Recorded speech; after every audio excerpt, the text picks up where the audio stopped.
Hello and welcome to the King's Forum podcast show. I have a very special guest with me today, Stuart Bardin. Stuart, how you doing? I'm very well. How are you, Michael? Yeah, I'm not too bad. Yeah, been a long time coming, this conversation, and yeah, Yeah. one thing or the other, it's not happened. So we're here today to talk anxiety, mental health, and kind of how you got to this point now where you're a personal trainer and a coach, and talk a bit about your YouTube channel as well, because guys, definitely go and follow his channel, Stuart Bardin. You know, so you've got some great content on there talking about anxiety, mental health, and fitness as well. Yeah. Stuart, could you talk about your mental health journey and how that began when you started being really aware that you had a problem with your mental health?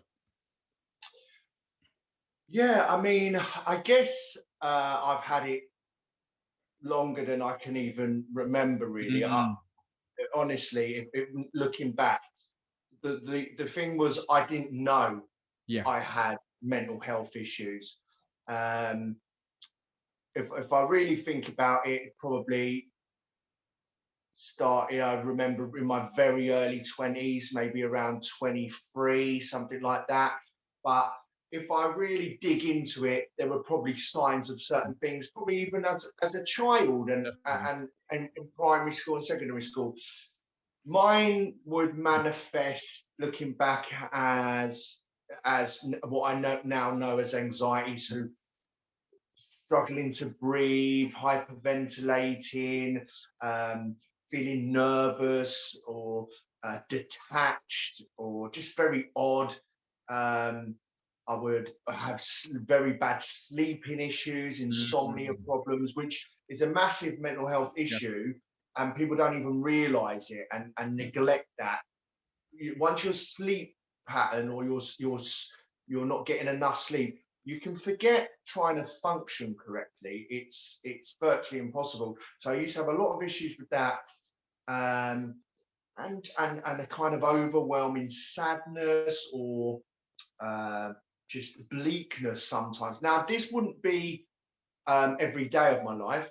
I would have patches, you Yeah. know, but I was also living a certain way as well. I was living, I was out every weekend. I was a young man. I was drinking, Mm, participating in drugs, lots going on, you know, relationships, and not really having a kind of clear aim or goal where I was going in life. And I think that's really important. So early 20s, it was mainly an anxiety issue. And like I said, there would be ups and downs with it. Sometimes I'd be rolling through life quite well. And then other times not so well, where there'd be moments in my life where I would stop working for 6 months. yeah. Um, but I couldn't even even then, I think I didn't even really grasp mental health. Even back Mm, then, I remember having some counselling. I remember, feeling certain ways, but I thought I was just. I think I always put it down to my lifestyle, yeah. or it was either I think it was my lifestyle or I would get concerned that I had like a tumor or I had cancer or something Mm, like this, health anxiety, because I didn't understand mental health. So I had to attach it to, oh, something. I could only have a tumor or something like that. So that would be the first signs, really and truly, early 20s. Just wondering, you said you got some help. What was that light bulb moment when you thought, you know what, let me actually get some help for the way I'm feeling? Well, because it was going on for quite a while, and I remember I was in a relationship at the time, and we were both like, "What's going on?" And she was like, I mean, what's wrong with you?" It wasn't as widely spoken about. I mean, we're talking about probably something like 2008, 2007, Yeah, definitely not. when kind of Facebook was just Yeah. taking off, and I was probably 23 at the time, as a young man, and it just wasn't really talked about in that regard. So you didn't know what I didn't know what it. I didn't realize. I didn't even understand what anxiety Yeah. was. You just don't, do you? Um, and I think because I was just feeling what I would say back then would be weird and not right and not healthy. I think I spoke to a doctor and he was like, "Oh, this sounds like anxiety. Sounds like you're having some mental health problems. Should we try some counselling?" So I went off the back of just, "Can you help me? I don't know what's going on." And I think this is why it's so good that we're talking about this now, Michael, because when I even got sent to counselling, I didn't understand my own condition. So there was no way anyone could No, really help me. no, I You know, totally get that, Stuart. I was the same when I first had CBT. And I think, yeah, without that understanding, you don't know what you should be getting out of these conversations with your therapist, because you don't understand it. So if you go in there with the understanding, you know what you need in order to get some help and actually get the support you need from these sessions, because otherwise you're just going in and you're thinking, why am I doing this? I'm not really getting anything from it. So yeah, 100%, it's all about the understanding, and without that understanding, yeah, you can't move forwards. exactly that. I mean, you're just going there, you're having conversations, Yeah, and as a young man as well, you you don't know yourself. You don't know your thoughts or feelings properly yet because you haven't grown enough. I mean, some people I'm sure have. I definitely was not ready to delve into parts of my life or understand myself in ways I needed to to get to grips with the feelings I was having. oh, 100%. Yeah. So from that point, your 20s into your 30s? Yeah, I mean, not a lot changed really. I mean, Really? I was always living a very kind of burning candle at both ends. I was out all the time. That's always been part of my life. Always been, drinking and drugs and late nights and parties but I worked as well. So but Mm. I changed jobs. So I used to be a printer uh, as a really young man, and then I went into sales and sales and events. I was working for bars and nightclubs as Wow. a big party scene. I was doing that, and I ended up working at sales manager for a casino. Bounced around, then I was then um, I've done those kind of things for a good few years, and then I got to about, I think, 32 maybe. I'm 36 now, and I started to go, right. Look, because actually the last job I had just before I got into being a PT Yeah. was I was a sales manager for a bar in um, St. Leadenhall, round that kind of way. And my mental health was really taking a dip there because I was under a lot of pressure. I wasn't performing, but I was still living my life, and it became my life became earn money to socialize. That Mm. became my life. But deep inside me, I've always had something in me that wants to be something or do something Yeah. and achieve and be good at something, but I was sabotaging myself. So there's where a lot of the anxiety comes from. Yeah. Um, and then I finished working there, and for like 6 months I was depressed. I was at home. I didn't know where my life was going, and I was like, what can I do? Like, what I need to do something that makes me happy. And I thought, well, look, exercise has always been part of my life Mm. for at least 10, 12 years. And I always loved training. And I was like, well, I don't do that anymore. I haven't trained properly for about 2, 3 years, off and on maybe.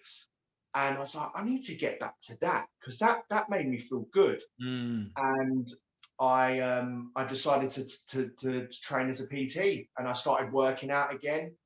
and that took me onto a whole new path of my life, and because I've been a PT now for going on 5 years, really and truly. So yeah, that was into my 30s, and then that was the kind of next chapter.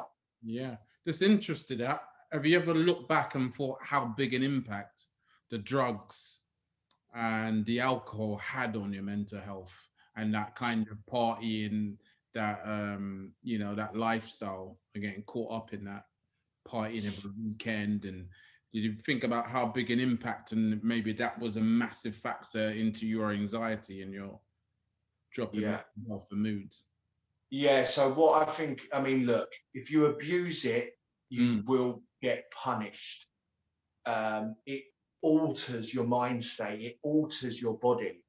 It Alcohol and drugs will negatively affect you. There's no doubt about it. Do not get me wrong, I had some great times. mm. I just wish I didn't do it for as long as I Yeah, did. no, I hear you. You know, what I know I was doing is I was a scared man. I was a scared man to deal with responsibility and my life, and I found things too hard. So I buried my head within that party lifestyle I hear because it's easier. And you look, you do have some good times, of course, and you've got it's life, you enjoy it.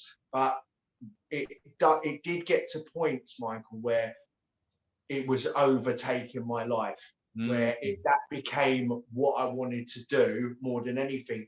The reason why, one, alcohol and drugs into your system, physically, what it will do to you is will ruin your body, okay? And your heart, your lungs, Mm, everything. And all of your organs are attached to your nervous system, which attach to your brain. yeah. Okay, there's not some magical thing where we're like, oh, mental health, you know, it's all in your head. No, no, no, it's all connected. If you're putting things in your body that shouldn't be there, believe me, your mental health will suffer. So I think what was happening with me is, so all of that was going in me, but there was also a part of me that was like, no, Stuart, this is not the route to go. I hear You, that. you, yeah, and I think your mind and body knows when you're not in a position to truly, if the disaster was to strike, your body and mind knows you're not in any physical or mental state to look after yourself and survive. Because I think the body and the mind are still fully connected to you as a caveman when all that mattered was survival. Yeah. And so if you're mentally and physically unwell, you can't survive.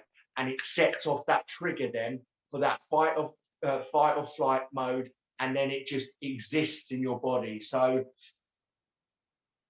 I think it got to a point in my, because I was still doing this kind of thing up until like I mean in the pandemic I was having an awful time. You know, people were drinking at home. I definitely was. I wasn't working. So it's only, Mm, although there has, Michael, been times where I've tried to fix myself or get myself on track, I always ended up going back down that road until it got really bad last year, and here I am. So yeah. yeah. Almost like a default setting, eh? Going back and Mm. do something because it was almost a comfort zone for you. Exactly. We get too comfortable, we sit in it, but your body and mind don't want comfort. They don't. It want don't get me wrong, it wants to relax, it needs to rest, but it needs to be challenged. Yeah. If you don't have the challenge, you don't have a purpose. Talk a bit about the relationships. You said had a few relationships here and there. What type of impact was your mental health having on these relationships?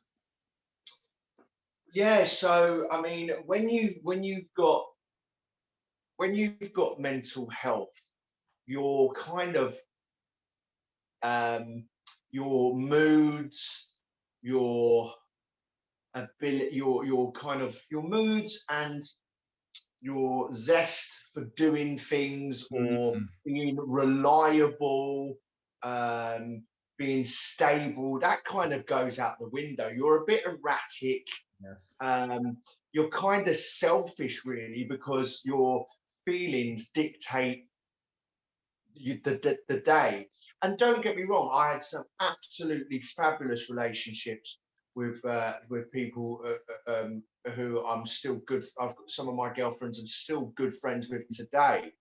But I also had some really bad ones that were kind of steeped in kind of that socializing aspect of going out drinking, you know, being with people that probably weren't too stable themselves, that made for kind of a toxic vibe, knowing really that the relationship was not going to go anywhere, being with people for shallow reasons like looks and not really being into certain personalities, that is really not good for your own mental well-being, you know, being around someone that you actually don't even get on with. So there's been loads of roller coaster ups and downs with it, and when your mental health is there, it greatly affects the way you maintain the relationship. No, I totally hear that. They end up being very destructive than anything, you know, going from one relationship to another and carrying that baggage and, you know, that chaos into another situation. So yeah, I hear you completely. Yeah, that's exactly right. You kind of, and I was doing that a little bit. I was kind of, you know, having these 3-month relationships and then single and then into the next one. And you're a walking kind of bag of like mental health, really, aren't you? You know, you're just downloading what happened in the last one. I mean, fundamentally, I don't have like a nasty bone in my body. I'm not that type of person in the kind of textbook fashion. But I know that my how I would come across, maybe how I would treat someone in terms of, you know, just not showing them the love or the respect they deserve. You know, I would never be nasty to someone, but you can come across in a certain way where it looks like you don't care. And I probably didn't care in quite a few of these relationships because I knew I didn't want to be with some of these people. And I was, you know, if I knew in my heart, if it broke up tomorrow, I wouldn't be sad, you know, stuff like that. I hear you, definitely. Stuart, did you have much of a support network over the years along this mental health journey? Did you have people that you could confide in and talk to? So I'm very close with my mum, very, you know, close with my dad, not as much as my mum. I mean, I look after my mum.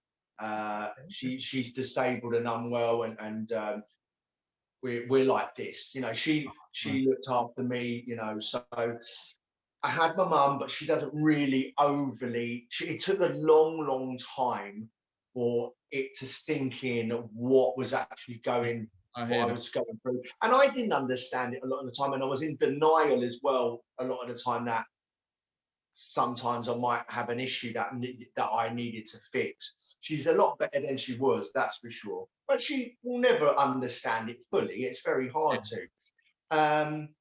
So I had my family, but I wouldn't necessarily go to them to talk about it because I'll be honest, there was a lot of the time I thought I had things under control. Yeah. I think I always thought, oh, okay, I need to be like this for a bit, get over it, and then go back to that same life. And then I'll just kind of repeat that cycle. But I would have conversations with people here and there. Over the last few years, I do have a network of people who all understand it and go through it as well. So I've got about 5 or 6 friends who all have similar anxiety, depression, bipolar issues, and we all connect. We all talk to each other. We use each other as you know, that shoulder to lean on, and we all support. So yeah, I have it now. That's for sure. Yeah. Did you ever find a good therapist, Stuart, or is it always just been kind of you finding your way to through your ups and downs? No, I wouldn't say I found anyone that stood out.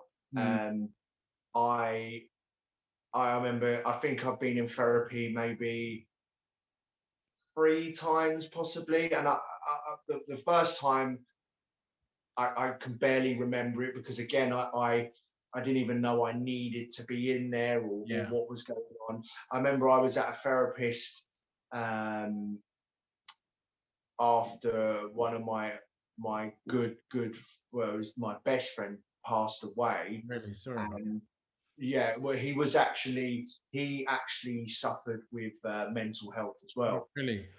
Yeah, he very, very, very badly, and it's the reason why he actually he Oh, took his own life in the end.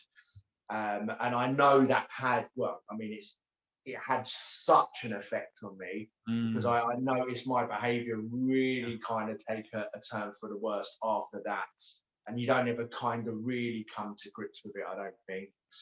Um, so therapists, I had those guys, and I had some CBT kind of last year, but no, there was no one that ever stood out for me because I didn't understand what I was meant to be getting from therapy.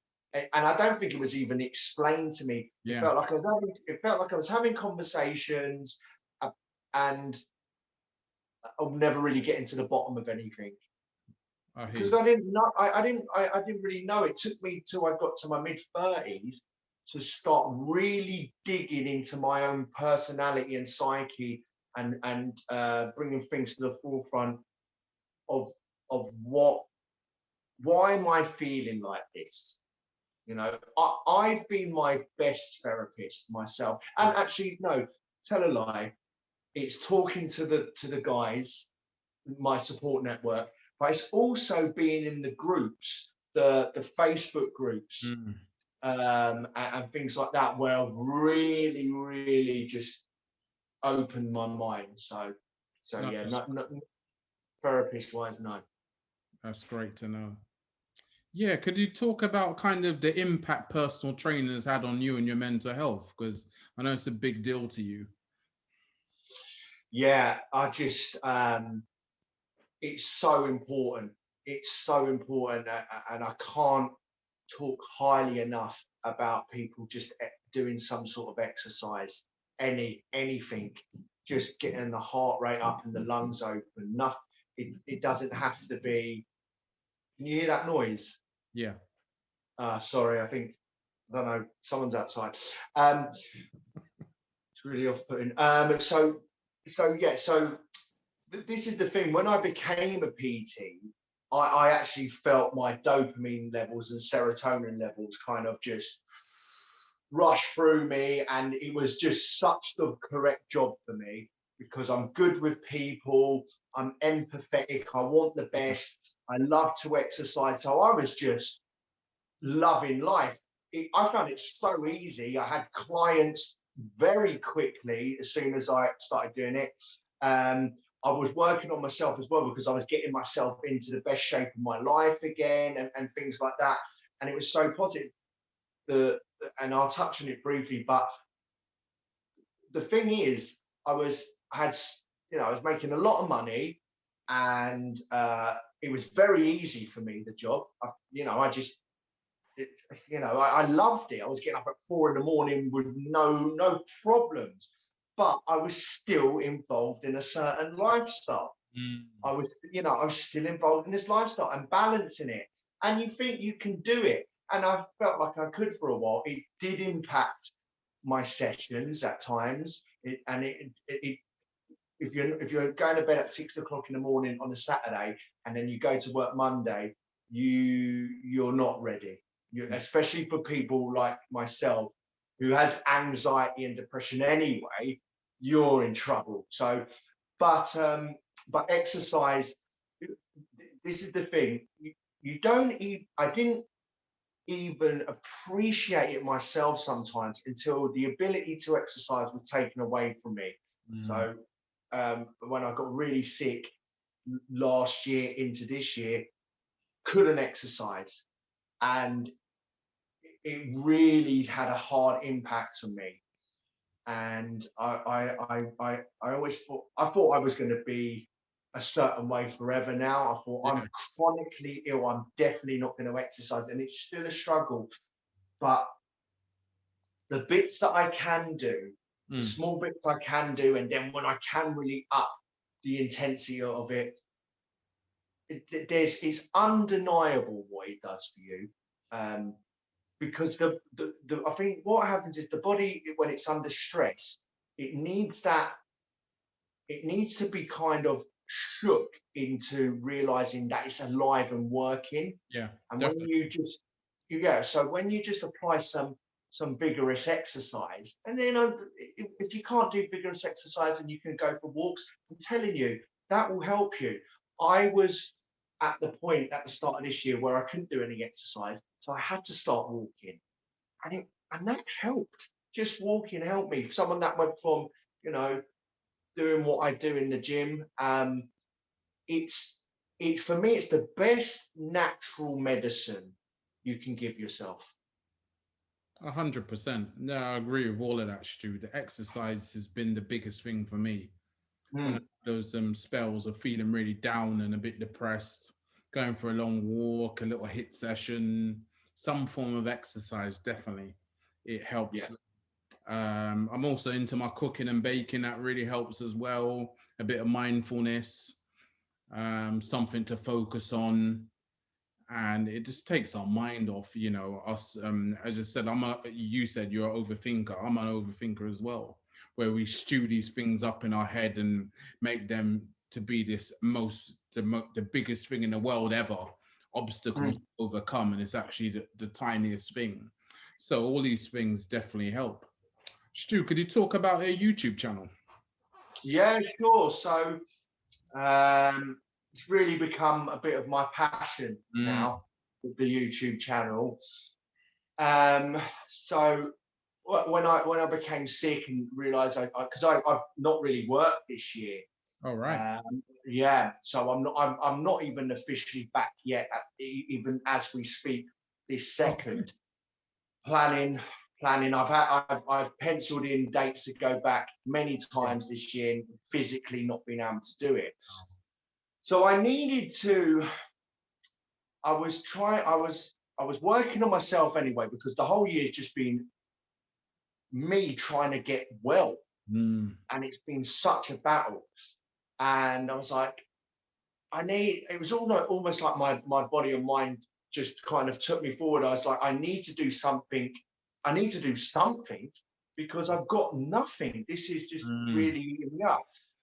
And I've always been very creative. I've done presenting to camera in the past. I was at drama school as a teenager. I'm not shy in any regard in that sense, and I've always been very outspoken and honest. And I was going through this situation, and I was talking to a lot of people in the groups, yeah. and realizing people were going to me, Stuart, you're very helpful. You give very good advice, and you I don't know, you should do something with that. And I was like, yeah, because I'm getting a buzz of this. I'm really getting a buzz of helping people here. So I was like, okay, what can I do? Look, I'll start a YouTube channel, and I'll just tell my story, and I'll be open and honest, and maybe it'll help people and they can follow me on my journey, because I've got a goal. It's to get over this illness and get fit again, and show that it can be done, that I'm just like you. And I started filming and started doing these things, Mm. and I've been wanting to do it for years, Michael, All right? right. Oh, years and years. And played about with podcast ideas and stuff. Okay. But yeah, but never got it done. Never got it done. And now I had the time. And the things that were stopping me in the past is, well, I don't even have a laptop at the minute. I don't have a camera, it's these kind of things. And I was like, so one day I just got my phone out and I just set it up, and I deleted like loads of data off my phone so I could have the space. and then I've got a thing, and I remember listening to someone on YouTube saying, they said, just get content out there. Yeah. It doesn't have to look like a movie yet. That will come. Get your content out there. And I started doing it. And it was very, very liberating and nerve-wracking because, some of the stuff I'm talking about, people are going to watch it. And this is the thing, Michael, is I know people are going to see it like clients, people that live in my area that I grew up with. I'm going to be judged. Like, I know there'll be some sort of like, I'll be looked at a certain way. Yeah. Okay. But this is what it's about, isn't it? This is why I have anxiety, because I'm trapped in my own body almost, because I've always wanted to do this. And now I'm doing it. And I'm telling you, this is one of the big reasons behind the speed of my comeback almost, because, telling the truth is one of the bravest things you can do. Being honest and open and knowing you're doing it for the greater good. You're using your experiences to help others. Okay, so you might not be, solving the famine crisis, right? But your little, like your podcast, Michael, and my videos and whatnot, these little things, they seek into people's psyches, People, I'm sure you've had people get in contact with you and tell you, same here. People mess me up and go, Stuart, I have this, and I can't believe you're doing this, and amazing. And I don't know where it's going to go. I'm just going to keep releasing content, and hopefully it helps. That's all. Definitely. And Stuart, you're an inspiration, man. I need to put that out there, you're making a difference. And as I said, people, please like, share, and subscribe to Stuart Bardin, his YouTube channel. And what's the social platforms you're on, Stuart? You give a shout out to them. Yeah, so I'm on Instagram, so that would just be @Stu Bardin. Facebook, you can find me. I've got my personal account, but I also have the mental health account that I have. So that's Stuart Bardin Mental Health Hub. So you can find me on there as well. And that's the main ones I use. There's too many, isn't there, Michael? Yeah. I can't, there's three's enough. I mean, I was thinking about getting involved in TikTok, but there's so much going on, man. I don't think my phone can handle all the social media platforms. I just I can't do it. Our brains can. No, exactly. But Michael, I want to get you to do an Instagram live with me so we can talk about your story as well. Oh, definitely. I'm up for that, Stuart. Yeah. Stuart, I'd just like to say a big thank you. Thank you very much for coming on my show. It's been a pleasure, and speak to you soon, mate. Yeah, thank you. Thank you. Thank you, Michael. It's been a pleasure.